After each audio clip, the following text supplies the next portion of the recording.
Assalamualaikum warahmatullahi wabarakatuh.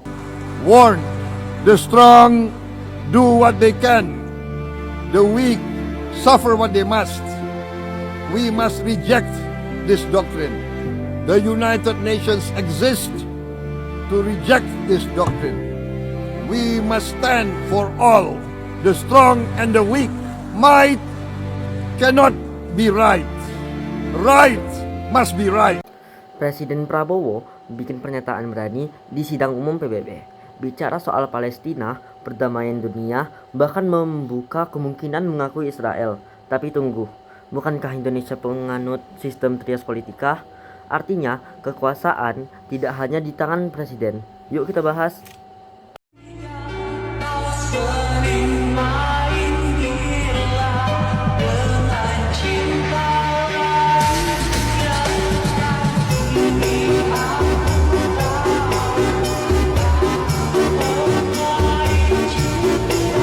Trias pembagian kekuasaan negara menjadi 3 cabang utama, yaitu legislatif, eksekutif, dan yudikatif.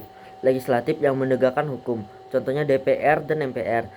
Sedangkan legislatif adalah yang menegakkan pemerintahan, contohnya presiden dan wakil presiden. Sedangkan yudikatif adalah yang menegakkan hukum, contohnya Mahkamah Agung, Mahkamah Konstitusi, dan KY. Tujuannya untuk mencegah kekuasaan yang mutlak. Masing-masing cabang saling mengawasi dan menyeimbangkan. Itulah yang disebut check and balance. Excellencies, Tukidides, warn, the strong do what they can, the weak suffer what they must. We must reject this doctrine.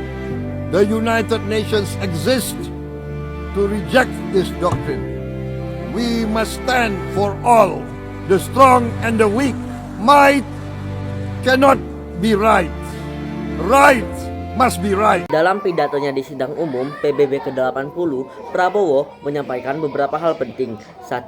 Indonesia mendukung Palestina secara penuh. 2. Mengajak dunia untuk mewujudkan solusi 2 negara, Israel dan Palestina berdampingan.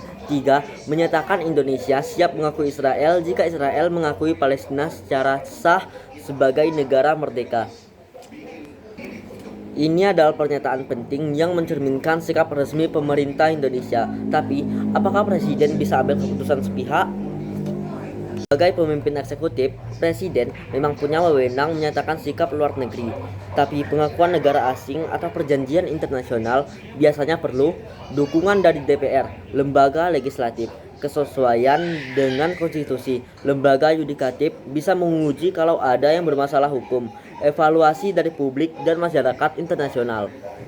Artinya, meskipun Prabowo menyampaikan niat di forum dunia, keputusan final tetap harus berjalan dengan koridor trias politika. Kekuasaan tidak absolut, tapi terkontrol dan berimbang.